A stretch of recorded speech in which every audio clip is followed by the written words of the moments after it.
mengubah garis pantai itu bisa dalam pengertian memperbaiki gitu ya. Dulu-dulu tuh yang kita tahu perubahan garis pantai itu untuk kepentingan umum, untuk infrastruktur publik gitu.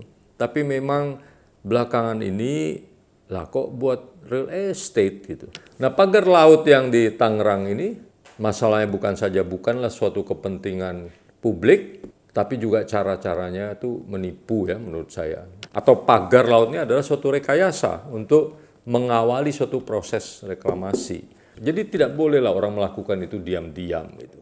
Halo, jumpa lagi dengan Cerita Marco. Saya Marco Kusuma-Wijaya, penulis buku Kota-Kota Indonesia, pengantar untuk orang banyak. Beginilah penampakan udara dari pagar laut misterius sepanjang 30 km di perairan utara Tangerang. Mengubah garis pantai itu sebenarnya terjadi banyak dalam sejarah. Ada yang untuk bikin pelabuhan. Kita punya Tanjung Priok di Jakarta itu mengubah banyak sekali gitu ya. Kemudian di Ancol itu terjadi karena ada galian tanah yang besar sekali untuk proyek MRT. Tanahnya harus dibuang di sebuah tempat. Nah, itu dipakai untuk memperbaiki pantai. Jadi mengubah garis pantai itu bisa dalam pengertian memperbaiki gitu ya, dan di mana-mana kita lihat dalam sejarah. Cuman persoalannya apa tujuannya gitu loh. Dulu-dulu tuh yang kita tahu perubahan garis pantai itu untuk kepentingan umum, untuk infrastruktur publik gitu. Tapi memang belakangan ini lah kok buat real estate gitu.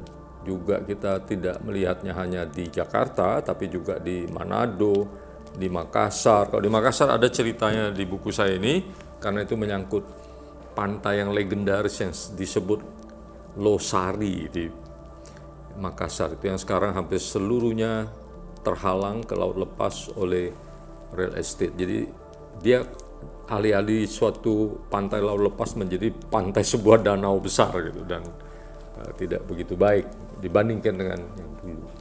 Nah, pagar laut yang di Tangerang ini masalahnya bukanlah suatu kepentingan publik, tapi juga cara-caranya itu menipu ya menurut saya. Jadi pagar laut itu memang terbukti secara teknis itu mengendapkan tanah dan pasir. Ada informasi ketika dia ditanam sebenarnya dia cuma dimasukkan 1 meter ke dalam tanah, tapi ketika dicabut yang tertanam itu sudah 2 meteran. Bukan karena tiang-tiang itu makin masuk, tetapi karena tanahnya yang naik gitu.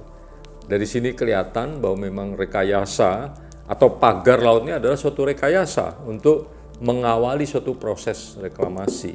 Reklamasi di situ itu harusnya reklamasi itu mendapat izin, itu harus ada prosedurnya itu, karena itu sensitif ya terhadap ekologi laut. Karena itu pemerintah sebenarnya punya segala macam aturan untuk mengatur itu. Tentu saja kita tahu ada yang kita sebut analisis dampak lingkungan dan sebagainya. Jadi tidak bolehlah orang melakukan itu diam-diam gitu.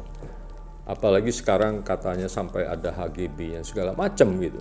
Nah, hal kedua yang saya mau katakan, jadi memang secara peraturan kita itu memungkinkan untuk membuat sertifikasi di atas ruang laut.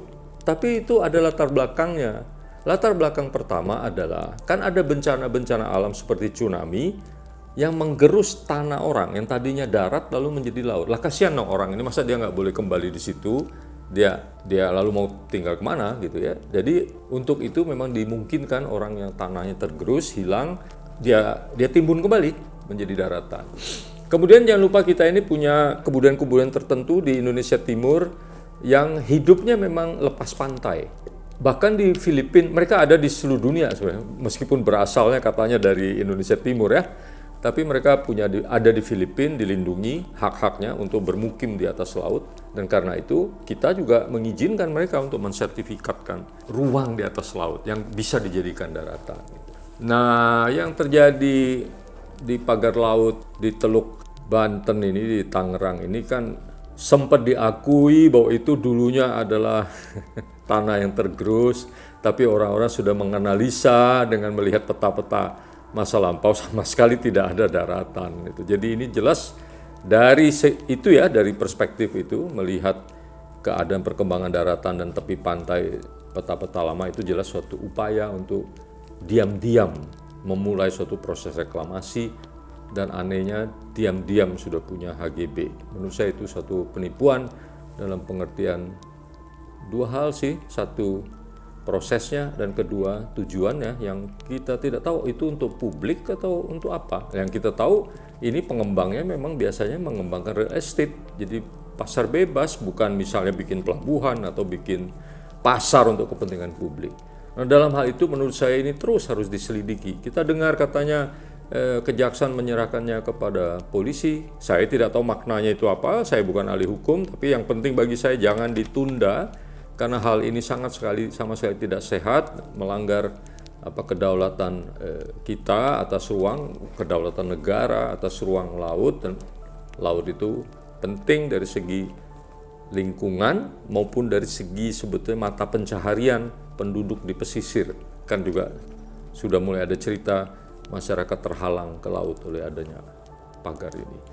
Sekian episode kali ini, menyinggung langsung persoalan yang sedang hangat yang saya kira relevan untuk ditinjau karena ada di dalam sejarah kita, kota-kota Indonesia, bagaimana laut atau pesisir berubah-ubah tetapi selalu dengan maksud yang umum atau kepentingan publik dan tidak spekulatif dan penuh rahasia dan kemungkinan besar lebih untuk kepentingan perdagangan semata. Terima kasih, sampai jumpa di episode berikut. Jangan lupa subscribe, kasih kode like atau dislike. Sampai jumpa.